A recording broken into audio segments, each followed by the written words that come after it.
जी कामरान, सबसे पहले तो बताइएगा, आप काफ़ी क्लोज जो है वो नज़र रखते हैं इस किस्म के दौरों पर,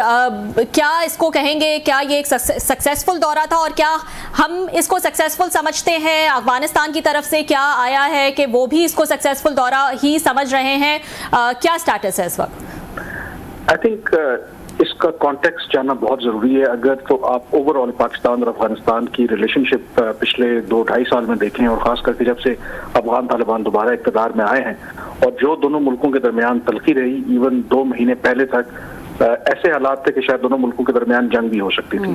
और गिवन द फैक्ट ये 3 सालों में किसी भी पाकिस्तानी फॉरेन मिनिस्टर का पहला दौरा है, तो सिर्फ अगर इस तनाजुर में देखें तो बर्फ तो पिघली है। आप कामयाबी का क्या जांचने का पैमाना है वो अलग बात है, बट स्टिल एक स्टेप फॉरवर्ड और बहुत बड़ी एक मूवमेंट है। अब रही बात के कामयाबी किसका, इस हद तक तो कामयाबी जरूर है कि दोनों मुल्कों के दरमियान जो ताल्लुकात में ना सिर्फ एक तल्खी थी बल्कि जो चैनल ऑफ कम्युनिकेशन है, यानी कि जो बातचीत होती है वो तक नहीं हो रही थी, तो वो उसका बहाल होना मेरे ख्याल में एक बहुत बड़ी कामयाबी है। बाकी जो रिलेशनशिप में कॉम्प्लिकेशंस हैं, obviously it will take time to settle down. आपने कहा कि तल्खी इतनी बढ़ गई थी 2 महीने पहले तक की, अगर हम बात करें तो ऐसा लग रहा था कि जंग की तरफ जो है वो बात जा रही है, लेकिन इसमें दोनों साइड्स में से किसकी तरफ से ज़्यादा रेजिस्टेंस थी और क्या इस रेजिस्टेंस को केटर करने के लिए अमेरिका ने किरदार अदा किया, क्या चाहे वो अफगानिस्तान की तरफ से हो या पाकिस्तान की तरफ से हो? देखिए, अमेरिका का किरदार उस तरीके से तो मुझे नजर नहीं आता बराह रास्त। हाँ, ये जरूर है कि अमेरिकी सदर ट्रंप के आने के बाद कुछ जो चीजें हैं उसमें जरूर तब्दीली आई। मसलन आपने कहा कि ऐसा क्या बदला। एक जो चीज जो पाकिस्तान की असेसमेंट है कि रेजिस्टेंस, तो अफगान तालिबान आपको पता है कि जो मेन इशू हमारा था TTP वाला, उस पर वो ताउन करने के लिए उस तरीके से तैयार नहीं थे। लेकिन जिस चीज ने जो मेरी भी पाकिस्तानी हुकाम से बात हुई कि अमेरिकी सदर ट्रंप के आने के बाद एक काम जो उन्होंने किया, जो फॉरेन असिस्टेंस या एड अफगानिस्तान को जा रही थी, वो उन्होंने फिलहाल अभी तक सस्पेंड है। बाइडेन दौर में आपको पता है कि बावजूद इसके पाकिस्तान ने जो भी इकदाम उठाए, अफगान तालिबान को क्योंकि अंडर द ह्यूमैनिटेरियन असिस्टेंस 40 से 60 मिलियन डॉलर बाकायदा पैसे भर के जो UN की शिपमेंट्स होती थी, वहां पे हार्ड कैश वहां पे जाती थी, तो अफगान तालिबान को ये पता था कि ठीक है, पाकिस्तान अगर बॉर्डर बंद भी कर देता है, बाकी मसाइल भी हैं, तो वो सस्टेन कर रहे थे। लेकिन जब ये इमदाद बंद हुई तो उससे श्योरली अफगान तालिबान के मसाइल में इजाफा हुआ। फिर उसमें पाकिस्तान का जो फैसला, माजी में हम फैसले करते रहे कि अफगान मुहाजिरीन को वापस भेजना है, लेकिन वो सिर्फ जबानी जमा खर्च होता था, लेकिन इस दफा पाकिस्तान ने उस पर कॉम्प्रोमाइज नहीं किया। तो ये मुख्तलिफ फैक्टर्स हैं जिसकी वजह से आप कह सकते हैं कि अफगान तालिबान के ऊपर दबाव भी आया। फिर दूसरा, आई थिंक पाकिस्तान ने भी अपनी हिकमत अमली में एक तब्दीली लाई, क्योंकि जो भी इक़दाम हम उससे पहले एक हार्ड कोर पॉलिसी अपना रहे थे, उसका ख्वातिर खा कोई फायदा नहीं हो रहा था। इनफैक्ट उसका नुकसान ये हो रहा था कि अफगान तालिबान, अगर आप देखें तो उनकी इंगेजमेंट भारत के साथ बढ़ रही थी, वो मुतबादिल ढूंढ रहे थे चाह बाहर के जरिए। तो आई थिंक दोनों तरफ से फिर एक कहीं ना कहीं रियलाइजेशन हुई, जो बैक चैनल चले, कि चीजों को जरा ठंडा करने की जरूरत है। और कुछ ऐसे सर्कमस्टांसेस भी थे जिसकी वजह से फिर ये जो ताल्लुकात आप जिसे रीसेट कहते हैं, वो अब हमें नजर आ रहा है। एक चीज जिसपे बहुत ज्यादा कंटेंशन पाकिस्तान ने दिखाई है वो ये वेपन्स के हवाले से, जो कि अमेरिका वहां छोड़ गया है। तो मैं उस पॉइंट ऑफ व्यू से भी आपसे पूछना चाह रही थी कि ये अमेरिका से ये कहना, हमने देखा कि सेक्रेटरी ऑफ स्टेट से भी इसहाक डार साहब का कांटेक्ट हुआ, तो ये कहना कि आप जो वो वेपन्स हैं उसमें कोई मदद करें, क्या अमेरिका उसमें कोई रोल अदा कर सकता है? क्या कोई ऐसा लेवरेज है, जैसा कि आपने एड का भी जिक्र किया, ऐसा लेवरेज है उनके पास कि वो इस पे कोई रोल अदा कर सकते हैं, और क्या ये प्रैक्टिकली आपको पॉसिबल नजर आ रहा है? देखिए, इसमें बुनियादी जो फर्क है, जो पाकिस्तान को एक आप कह सकते हैं कि उसका व्यू इंडोर्स हुआ है कि मौजूदा जो ट्रंप इंतजामिया है, उनका मौक़िफ़ भी वही है जो पाकिस्तान का है कि ये जो बिलियंस ऑफ डॉलर्स का असला अमेरिकी पीछे छोड़ गए थे बाइडेन के दौर में, तो वो जो असला है वो दहशतगर्दों के हाथ लग गया है, और पाकिस्तान ने इसके हवाले से एविडेंस भी दिया है। इनफैक्ट हाल ही में जो बलूचिस्तान में ट्रेन हाईजैकिंग वाला इंसिडेंट हुआ था, उस पर पाकिस्तान तो कह ही रहा है, शायद पाकिस्तान की बात पर इतना कोई यकीन ना करे। वॉशिंगटन पोस्ट ने बाकायदा तौर पर जो एक रिपोर्ट की है, वहां से जो राइफल्स वगैरह मिली हैं, और उन्होंने फिर उसकी तस्दीक के लिए जो अमेरिकी महकमा दिफा है उससे जब चेक किया, तो उन्होंने तस्दीक की कि ये वो असला है जो अमेरिका ने अफगान जो आर्मी है उनको दिया था, और अब ये जो दहशतगर्द है, इवन जो बलोच शिद्दत पसंद तंजीमें हैं, वो भी इस्तेमाल कर रही है। तो उससे पाकिस्तान के व्यू की एंडोर्समेंट होती है। दूसरी जो आपने बात की कि क्या प्रैक्टिकली ये पॉसिबल है कि ये असला रिट्रीव किया जा सके अफगान तालिबान से, आई थिंक ये बहुत मुश्किल है, अनलेस कि अफगान तालिबान खुद रज़ाकाराना तौर पर कहें जी कि आप हम ये असला वापस कर रहे हैं। वो तो ये दावा करते हैं कि ये असला जो है हमारी कौमी सलामती के लिए ज़रूरी है। इनफैक्ट उन्होंने तो ट्रंप निज़ामिया से ये कहा था कि उनको वो मजीद असला फराम करें ताकि अपने दिफा को और दहशतगर्दी के खिलाफ और दाइश के खिलाफ जो लड़ाई लड़ रहे हैं उसको मजीद बेहतर कर सकें। ठीक जी, ये कामरान बहुत शुक्रिया आपका। वैसे में अभी तक कोई मेरी इग्नोरेंस होगी, इसहाक डार साहब का जो दौरा था, इनका क्या अगेन ये एजेंडा क्या था इनका, कौन से टॉकिंग पॉइंट से आपका ख्याल है जिसकी वजह से उनको जाना पड़ा है?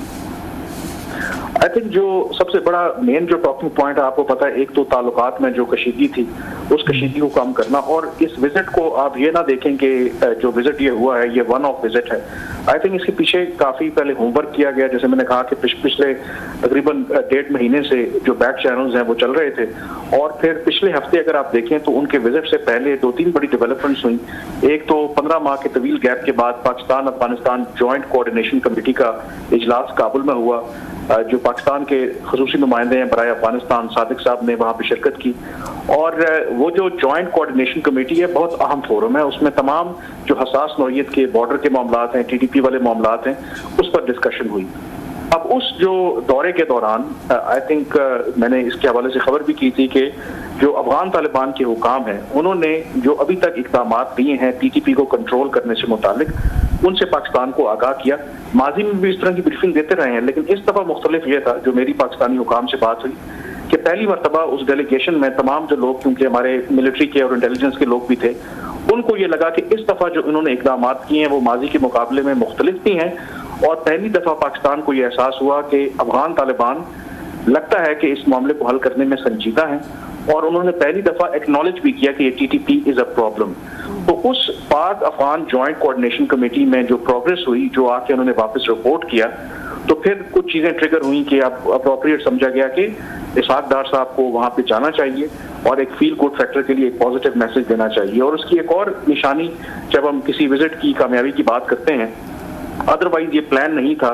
कि एक मुश्तरका प्रेस कॉन्फ्रेंस करेंगे। इनफैक्ट जो अफगान तालिबान है, आपको पता है कि उनका तर्ज हुक्मरानी मुख्तलिफ है, वो मीडिया पर उस तरह से बिलीव करते नहीं है, कभी किसी के साथ उन्होंने मुश्तरका प्रेस कॉन्फ्रेंस की नहीं है। लेकिन जब ये विजिट कंक्लूड होने वाला था तो अफगान तालिबान की तरफ से रिक्वेस्ट आई कि हम ये मुश्तरका प्रेस कॉन्फ्रेंस करना चाहते हैं, जो पाकिस्तानी हुकाम के लिए भी बड़ा हैरान कुन और सरप्राइजिंग था। उन्होंने कहा कि इससे अच्छी तो चलें बात हो नहीं सकती। तो अफगान तालिबान भी उनको पता है कि पाकिस्तान की क्या इंपॉर्टेंस है, तो वो भी अपने जो नाकदीन हैं या अदरवाइज जो भी इश्यूज हैं, एक पॉजिटिव मैसेज वो देना चाहते थे। तो agenda by and large I think बड़ा पाकिस्तान की तरफ से वही सिक्योरिटी वाला मामला है, और पाकिस्तान समझता है कि पाकिस्तान को अब लगता है कि शायद अगर हम ये एक पॉलिसी अपनी तब्दील करके उनको अगर पुश करें, तरीके से उनको कन्विंस करें कि देखें ये आपके लिए भी प्रॉब्लमेटिक है, हमारे लिए तो है ही है, तो हमारे बगैर आप चल भी नहीं सकते, तो वो आई थिंक ये बुनियादी जो इश्यूज थे जिसकी वजह से ये विजिट हुआ। अच्छा सर, आपको याद होगा कुछ अर्सा पहले आप भी हमारे साथ शो में थे, तो सादिक साहब जो हैं वो भी विजिट करके आए थे, लेकिन वो कोई इतनी खुशगवार या इतनी कोई मीनिंगफुल विजिट नहीं थी, जिसके बाद पाकिस्तान ने मज़ीद दबाव बढ़ाया था और डेडलाइन जो है उन्होंने उसकी आके फिक्स कर दी थी कि यहाँ पे जो अफगान महाजरीन है कि उनको वापस भेजा जाए। तो आपको याद हो तो उस वक्त तल्लुकात को इतने कोई अच्छे नहीं थे, जब सादिक साहब ने एफर्ट्स किए होंगे यकीनी तौर पर, इज़ अ गुड मैन। तो उसके बाद क्या हुआ, आपका ख्याल है कि डार साहब खुद गए हैं और ख़ुद जाके इन सारे मुज़ाकरात किए, उन्होंने कोई ग्राउंड कोई वहाँ पर कोई हमवार किया, या तालिबान चाहते थे कि पाकिस्तान का कोई सीनियर कोई मिनिस्टर, कोई डिप्टी प्राइम मिनिस्टर, वज़ीर ख़ारजा आए और उनसे आगे कोई सीरियस बात करें? नहीं, ग्राउंड बिल्कुल उन्होंने प्रिपेयर किया। बिल्कुल जो विजिट सादिक साहब ने किया था 22 मार्च को अफगानिस्तान का, उस विजिट में भी अगेन जो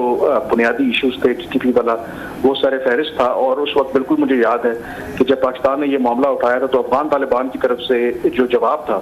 तो उन्होंने ये कहा था कि हाँ प्रॉब्लम तो है, लेकिन वो कहते हैं कि देखें आपकी इतनी ऑर्गेनाइज किस्म की फौज है, अगर आप उन लोगों को नहीं रोक सकते जब बॉर्डर से आते जाते हैं, तो हम तो फिर अभी नए नए आए हैं, हमारी उस तरह से ऑर्गेनाइज्ड फोर्स नहीं है, तो हम कैसे रोके, मतलब वो रिलक्टेंट थे, हीले बहाने कर रहे थे। लेकिन उसके बाद बिल्कुल आपने ठीक कहा कि पाकिस्तान ने जो अफगान मुहाजिरीन को वापस भेजने का मामला, फिर बैक एंड फोर्थ डिस्कशन भी हुई और उसमें एक जो तब्दीली आई कि पहले ये कहा जाता था कि टीटीपी और मामला जो है वो हकानी जो नेटवर्क है, जो उनके सरबराह हैं सिराजुद्दीन हकानी, वो देख रहे थे, और कहा यह जाता है कि जो टीटीपी हैं, ये दूसरे जो ग्रुप हैं, ये हकानियों के ही इलाके में उनके ज्यादा करीब है। उसमें जो कंधारी तालिबान है जिसकी क़यादत हैबतुल्लाह अखुंज़ादा करते हैं, शायद वो उस तरह से इन्वॉल्व नहीं थे। इस दफा ये फर्क है कि खुद जो कंधारी जो फैक्शन है तालिबान का, वो भी इन्वॉल्व हुए हैं, उन्होंने डायरेक्ट एश्योरेंसेस दी हैं और ये ग्राउंड प्रिपेयर हुआ है, जिसकी वजह से फिर पाकिस्तान ने ये फैसला किया कि इसाक डार साहब को जाना चाहिए और उस मोमेंटम को आगे लेके जाना चाहिए। दूसरा ये भी बात कि क्योंकि आपको पता है कि जो दहशतगर्दी के पाकिस्तान में वाकयात हुए हैं,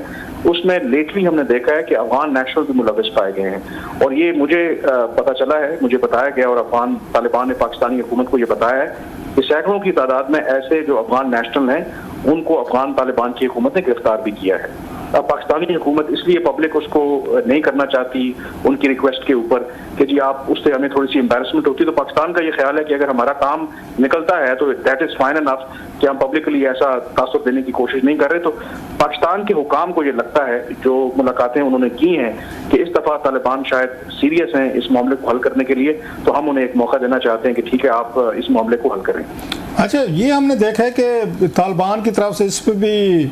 उन्होंने एतराज़ात किए हैं कि जो ये उनके अफगान महाजरीन जहाँ से वापस भेजे जा रहे हैं, उन्होंने कहा कि इसको डेफर करें, अभी आप उनको ना भेजें, हमारे हालात नहीं है। तो पाकिस्तान अब क्या करेगा? जो आप इतने सिग्निफिकेंट अब चीज़ें बता रहे हैं कि पहली दफ़ा कोई दोनों मुल्कों के दरमियान जो बर्फ़ है वो पिघली है, तो फिर पाकिस्तान रोकेगा इस प्रोसेस को? अभी अफगान ये जो महाजरीन हैं उनको नहीं भेजेगा, और क्या हम अफगान महाजरीन को एक बारगेनिंग चिप के तौर पर यूज़ कर रहे हैं, या वाकई हम समझते हैं कि उनकी प्रेजेंस पाकिस्तान में हमारे लिए 40 साल 50 साल तकरीबन होने वाले हैं, बहुत ज़्यादा प्रॉब्लमेटिक है, लिहाजा उनको वापस जाना चाहिए? सो हमारी क्या इस पे पॉलिसी है? बारगेनिंग चिप है? तालिबान थोड़े से अगर खड़े होते हैं तो हम फिर इनको भेजना शुरू कर देते हैं, वो थोड़े से कोई 2-4 हमारे काम कर दे, हम कहते हैं जी रोक लें। मतलब क्या स्टेटस है सर इनका अफगान महाजरीन का? देखें, जो पाकिस्तान ने फैसला तो अक्टूबर 2023 में पहले किया था, जो पहले फेज में लोग हमने भेजे थे, और बिल्कुल इसको आप पाकिस्तान और अफगानिस्तान की ओवरऑल जो रिलेशनशिप है उससे अलग करके नहीं देख सकते। इसको बार्गेनिंग चिप, लेवरेज के तौर पर भी पाकिस्तान देखता है। लेकिन इस विजिट के दौरान जहां बाकी चीजें जो भी अच्छी हुई हैं, जो मेरी यही सवाल था पाकिस्तान के जो हुकाम बाला हैं, तो उन्होंने बड़ा वाज़ेह किया है कि अफगान तालिबान की तरफ से बिल्कुल ये दरख्वास्त दी गई, ये मुतालबा था कि आप इसको डेफर करें, लेकिन पाकिस्तान ने बड़ा वाज़ेह किया है कि जो भी पाकिस्तान का एक मंसूबा है इन लोगों को वापस भेजने का, ज़रूर वापस भेजा जाएगा, उसमें कोई डेडलाइन में नरमी नहीं रखी जाएगी। सिर्फ ये काम ज़रूर है कि जो उनके जायज़ मुतालबात हैं कि अगर हमारे यहाँ आपको पता है कि ऐसे केसेस के अंदर पुलिस भी एक्सप्लॉइट करती है, पैसे वैसे लेती है, हैरास करती है जो अफगान मुहाजिरीन को, तो उसके रिड्रेसल के लिए आपको पता है कि ऑलरेडी कल ही फॉरेन ऑफिस की तरफ से स्टेटमेंट आ गया था कि एक हेल्पलाइन जो है एस्टेब्लिश कर दी गई है 24/7 कि वहां पर रब्ता करके अगर किसी अफगान मुहाजिर को बिला वजह तंग किया जाता है तो उनकी कंप्लेंट का अजाला किया जाएगा। दूसरा जो उनका मुतालबा था, क्योंकि 40 साल से ज़ायद ऐसे लोग हैं जो पाकिस्तान में रहते रहे हैं अफगान मुहाजिरीन, तो उनको अपना जो सामान है, अपने जो मूवेबल एसेट्स हैं, उनको ले जाने की इजाज़त दी जाए। उसके लिए भी एक कमेटी उन्होंने बना दी है, और जहाँ तक इमूवेबल एसेट्स हैं उसके लिए भी हुकूमत ने यकीन दहानी कराई है कि जो अफगानियों के एसेट्स हैं वो बिल्कुल उन्हीं के हैं, और वो अपनी प्रॉपर्टी को बेचने, कैसे बेचें, उसका भी तरीकाकार निकाला जाएगा। तो जो अफगान तालिबान हुकूमत के कंसर्न्स है कि डिग्निफाइड तरीके से रिटर्न होना चाहिए, वो पाकिस्तान ने मान ली है। लेकिन जहाँ तक ओवरऑल पाकिस्तान का एक कैंपेन है, पाकिस्तान का ये कहना है कि वो जारी रहेगी और इन अफगान मुहाजिरीन को वापस भेजा जाएगा। अच्छा, हमने माजी में देखा है कि जब इस तरह के अफगानिस्तान से मामला तय करने होते थे तो हमारी मिलिट्री एस्टेब्लिशमेंट, सीक्रेट एजेंसीज के टॉप लोग जो हैं वो जाते थे, DGISI जाते थे, या माजी में देखा हमने जनरल रहील भी गए थे जब यहाँ पे ये हुआ था, यहाँ पे आपको याद है पेशावर में मैस्कर वगैरह हुआ थे, बच्चों को जिस तरीके से मारा गया था, कत्ल किया गया था, उस वक्त आर्मी चीफ जाते थे, DGISI। फिर हमने देखा जनरल फैज़ भी गए थे कि जब तालिबान ने वहाँ पे टेक ओवर किया। अब हम देख रहे हैं कि हमारी फौजी इस्टेब्लिशमेंट के तालिबान के साथ उस तरह के कंटेक्ट्स नहीं है, उस तरह का कोई मेल जोल आना जाना नहीं रहा। अब पॉलिटिकल एलीट है वो इसको कह रहे हैं कि आप जो है और उनसे हैंडल करें। ये कोई आप इसको मेजर शिफ्ट देख रहे हैं कि हमारी इस्टेब्लिशमेंट उनसे बातचीत नहीं करना चाह रही, वो इनको कह रहे हैं कि आप बातचीत करें, हम पीछे बैठ के सपोर्ट देंगे आपको? देखें ये बात बिल्कुल, अगर आप विजिबली देखें तो बिल्कुल आप बात ठीक कह रहे हैं कि उस तरीके से जो पहले वैसे तो हमारी जो फॉरेन पॉलिसी है उसमें अफगान अगर इशू है तो उसमें एस्टेब्लिशमेंट का बिल्कुल एक कलीदी किरदार है, और माजी में इस तरह के विजिट्स होते रहे हैं। इनफैक्ट जब पीडीएम की गवर्नमेंट थी तो उस वक्त के DGISI और जो वज़ीर दिफा ख्वाजा आसिफ थे वो गए थे काबुल। लेकिन ऐसा नहीं है कि इस दफा मिलिट्री और इंटेलिजेंस जो ऑफिशियल्स हैं उनकी इन्वॉल्वमेंट नहीं है। जो Pakistan Afghanistan joint coordination committee है उसमें इंटेलिजेंस के भी और मिलिट्री के दोनों लोग शामिल थे। फर्क ये है कि आई थिंक पाकिस्तान ने शायद अपनी जो माजी की गलतियां हैं, जैसे आपने जनरल फैज का जिक्र किया, वो जो चाय की जो कप था या सरीना होटल में जिस तरीके से किया तो वो पाकिस्तान की बदनामी हुई। तो मेरे ख्याल में ये पाकिस्तानी जो स्टेट है उसका एक कंसिडर्ड डिसीजन है कि लो की रह के और जो एस्टेब्लिशमेंट या इंटेलिजेंस और जो मिलिट्री है वो पीछे बिहाइंड द सीन रह के जो भी मामलात हैं वो सिविलियन गवर्नमेंट के जरिए तय किए जाएं तो वो ज्यादा बेहतर है। तो ये शायद एक मेरे ख्याल में पाकिस्तान का एक कंसिडर्ड फैसला है, which I believe is the right decision. Main important चीज यहाँ पे ये है कि हमने अपने जो कंसर्न्स हैं उनको एड्रेस करवाना है, और उसके लिए तरीकाकार जो है वो तब्दील हो सकता है, एक डिफरेंट पाथ अपनाया जा सकता है। और वैसे भी आई थिंक जो अगर आप देखें जो मिस्टर सादिक साहब हैं, so he represents by and large of course not necessarily the government, but क्योंकि वो बहुत अरसे से सबसे तवील रहने वाले पाकिस्तान के सफीर थे अफगानिस्तान में। इससे पहले भी वो पाकिस्तान के खुसूसी नुमाइंदे रह चुके हैं ऑन अफगानिस्तान, और दुआ प्रोसेस के अंदर भी वो इन्वॉल्व रहे हैं। तो आप उनको इन आइसोलेशन नहीं दे सकते जो ओवरऑल एस्टेब्लिशमेंट की आप एक जो पॉलिसी है। But yes there is a technical change कि आप उस तरह विजिबिलिटी आपको नजर नहीं आती, आपको DGISI नजर नहीं आते वहां पे जाते हुए, या as a matter of fact के आर्मी चीफ भी वो नहीं गए। तो that is a change in our policy. अच्छा सर जी, अभी आप बात कह रहे थे कि जो पाकिस्तान ने भी कहा है कि जो असला मिला है यहाँ से जाफराबाद ट्रेन या हाईजैकिंग और जो कुछ वहाँ पे हुआ है, तो वो एक आपने लफ्ज़ यूज़ किया कि पाकिस्तान ये कह रहा है कि ये असला जो है ये उनको दिया गया था। अमेरिकन ने कहा है कि उन्होंने अफगान फ़ौज को दिया था, जो मेरा ख्याल है उनके दौर में अशरफ गनी साहब के दौर तक थी। उसके बाद तो हमने नहीं सुना कि अफगान आर्मी कोई इस्टेब्लिश हुई हो या मौजूद हो। अभी तो तालिबान खुद देख रहे हैं। तो हम क्या कह सकते हैं, अगर ये उनकी फ़ौज को दिया हुआ असला था, तो वो जो अगेन अफगानिस्तान आर्मी के पुराने सोल्जर्स है उनके पास वेपन्स है, तो वो ये वेपन जो हैं BLA या दीगर दहशतगर्दों को बेच रहे हैं अपने गुजारा करने के लिए, कि असला पड़ा है उनके पास, गन्स हैं, वट जो भी है, अगर उन्होंने बेचा है, अगर मतलब अफगान आर्मी की बात हो रही है कि अफगान आर्मी अभी तो एग्जिस्ट नहीं करती, ये तो उस वक्त थी 2021 से पहले से, तो ये असला फिर वो बेच रहे हैं या कोई और तरीके से उन तक पहुँच रहा है सर? देखें, ये जो आपको पता है ना कि एक वजह के अफगानिस्तान में जो 40 साल से बदमनी है, एक वॉर है, वो कहते हैं कि ये जो जंग और बदमनी ये बहुत से लोगों को बेनिफिट भी करती है। बड़े बड़े यहाँ पे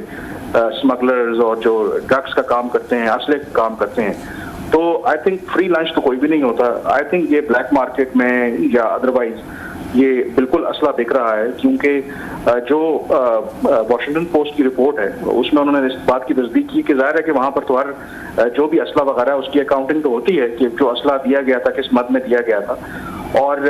उसके बाद जब अमरीकी वहाँ से चले गए तो बिल्कुल एक बड़ी तादाद में वहाँ पे असला मौजूद भी है। और ये भी है, एक रिपोर्ट ये भी आई थी कि वहां पर जो अफगान तालिबान है इनके जो मकामी कमांडर्स हैं इनको भी वहां पर इंचार्ज बनाया गया था कि जिस एरिया में जो असला है, क्योंकि आपको याद होगा कि जब अफगान तालिबान दोबारा इक़्तिदार में आए थे, इवन अमरीकी अफवाज का इनखिला नहीं हुआ था, तो बगैर किसी रेजिस्टेंस के जो अफगान नेशनल आर्मी थी वो तो मेल्ट हो गई थी और उन्होंने सरेंडर कर दिया। तो इसका मतलब है कि वो जो असला इवन उस वक्त अफगान नेशनल आर्मी के पास था, बजाय इसके कि वो रेजिस्ट करते और अफगान तालिबान के खिलाफ लड़ते, उन्होंने तो सरेंडर कर दिया। तो ऐन मुमकिन है कि वो असला जो है अफगान तालिबान के हाथ ही लगा है, और जो मकामी कमांडर हैं क्योंकि वो इंचार्ज थे, तो वो वहां पर आपको पता है कि फिर ये बिजनेस तो है कि वो मार्केट में बिकता भी है। तो ये जो दहशतगर्द हैं उससे उन्होंने एडवांटेज लिया है और वो एडवांटेज ले रहे हैं। अच्छा सर जी, ये बताइएगा कि अगर ये खुदा ना खास्ता TTP कोई और पाकिस्तान के अंदर कोई दहशतगर्द कार्रवाई करते हैं, तो ये थोड़ी सी बर्फ़ जो पिघली है ये फिर ये पिघली रहेगी या we will back to square one, दोबारा पाकिस्तान और अफगानिस्तान एक दूसरे पर इल्ज़ाम ट्रेड करेंगे? हम कहेंगे कि आपकी सॉइल यूज़ हुई है, फिर हुई है, आपने इंश्योरेंस करवाई थी, वो कहेंगे जनाब कि आपके पास इतनी बड़ी आर्मी है, बॉर्डर कंट्रोल है, आप नहीं कंट्रोल कर सकते, तो हम कैसे करें? तो क्या सिचुएशन लगती है आपको, या TTP ने कोई इनको दी है गारंटीज कि हम पाकिस्तान पर हमले नहीं करेंगे अफगानिस्तान से बैठ के?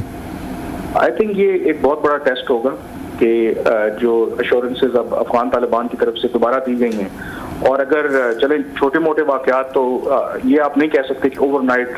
चीज़ें तब्दील हो जाएंगी, क्योंकि एम्बेसडर सादिक साहब ने कुछ अर्सा पहले इस्लामाबाद में एक थिंक टैंक में खिताब करते हुए इस बात को भी एक्नॉलेज किया था कि हम ये नहीं कहते कि तमाम का तमाम प्रॉब्लम जो है वो अफगानिस्तान से ओरिजिनेट हो रहा है, हमारे अंदर भी दाखिली मसाइल हैं, लेकिन ये भी हमें पता है कि उनकी लीडरशिप वहाँ पर बैठी है, वहाँ पर सुसाइड जो बॉम्बर्स हैं उनको ट्रेनिंग दी जाती है, वहाँ से लोग आते हैं। तो इतना तो पाकिस्तान, मेरे ख्याल में अगर कोई ऐसा इंसिडेंट होता है जो बहुत बड़े मैग्नीट्यूड का नहीं है, तो आई थिंक पाकिस्तान किसी हद तक तो बेनिफिट ऑफ डाउट देने के लिए तैयार है। लेकिन अगर कोई बड़ा वाकया होता है, बहुत बड़ी तादाद में सिक्योरिटी फोर्सेस की शहादतें हो जाती हैं, जिस तरह हमने बन्नू में देखा या उससे पहले बाकी जगहों पे इस तरह के वाकयात देखे, और उस सूरत में तो फिर ज़ाहिर है कि बड़ा मुश्किल हो जाएगा पाकिस्तान के लिए कि आप वो जो मोमेंटम है बायलैटरल रिलेशनशिप को और बाकी चीज़ों को, ट्रेड और बाकी मामलात वो जारी रखें। तो ये बहुत बड़ा टेस्ट होगा। पाकिस्तान ने एक दफ़ा फिर अफगान तालिबान के ऊपर एतमाद किया है। कुछ लोगों का ख्याल है कि शायद इन पर इस तरीके से एतमाद नहीं किया जा सकता, लेकिन पाकिस्तान की कैलकुलेशन ये है कि अब जो बदलती सूरत हाल है, अफगान तालिबान को इस चीज़ का अदराक है कि उन्होंने कोशिश की कि इस सारे टेंशन के दौरान चाबहार के जरिए, ईरान के जरिए मुतबादल ढूंढने की, ट्रेड कर सकें, लेकिन उनके जो ताजर हैं, इंपोर्टर्स हैं, उन्होंने हैंड्स अप कर दिया कि वहाँ पे लॉजिस्टिक कॉस्ट इतनी ज़्यादा है कि वो सस्टेनेबल नहीं है, तो पाकिस्तान के बगैर उनका गुजारा नहीं है। तो ये शायद रियलाइजेशन है। और दूसरा एक और इसमें जो एलिमेंट है कि जैसे ही पाकिस्तान और अफगानिस्तान के दरमियान ताल्लुकात में कुछ बेहतरी की उम्मीद पैदा हुई है, तो कई ऐसे रीजनल, ट्राइलैटरल, क्वाड्रिलैटरल मैकेनिज्म्स थे, उनको भी रिवाइव किया जा रहा है, जिसमें पाकिस्तान, चीन, ईरान, रशिया, ये जो ममालिक हैं, इनके डिफरेंट फोरम्स हैं जो अफगान तालिबान के साथ मिलकर जो सिक्योरिटी के इश्यूज हैं वो डिस्कस करते हैं। तो पाकिस्तान का लास्ट क्वेश्चन सर कामरान भाई, जनरल फैज़ हमीद साहब का दरमियान में हमने सुना था कि वो उन्होंने कहा भी था, कुछ खबरें आ रही थी ट्रायल कंप्लीट हो गया है, प्रोसीडिंग मुकम्मल हो गई, ऑल ऑफ सडन हम देख रहे हैं कि बड़ा अरसा हो गया है, कुछ ट्रायल की कोई खबर नहीं है। मतलब क्या कोई आपके पास कोई खबर है, बिकॉज कि आप ये डिफेंस मामलात को इन चीज़ों को बड़ा करीब से देखते हैं, जनरल फैज़ साहब का कोर्ट मार्शल चल रहा है, मुकम्मल हो गया है, या उसका क्या स्टेटस है सर? देखें, कोई मेरे पास तो उस हवाले से कोई फर्स्ट हैंड अकाउंट नहीं है। वही कुछ जो इंडिकेशन कुछ अर्सा पहले भी कुछ ऐसी स्टेटमेंट्स आई थी कि शायद बहुत जल्द इसके हवाले से फैसला होने वाला है, लेकिन अदर दैट आई थिंक कोई उनके स्टेटस के बारे में पता नहीं है। आम तौर पर होता यही है कि हो सकता है कि आज हम डिस्कस कर रहे हैं, कल अचानक से एकदम से वो ISPR की तरफ से कोई प्रेस रिलीज आ जाए, but as of now there is absolutely मेरे ख्याल में नो इंडिकेशन के उनका स्टेटस क्या है, ट्रायल के स्टेज के ऊपर है, कंक्लूड होने वाला है, हो गया है। तो कोई इस तरह की और ऑब्वियसली इतना हाईली सेंसिटिव और इस तरह का केस है, तो I think nobody takes risk के इस तरह की information without the permission of the bosses वो लीक करेगा।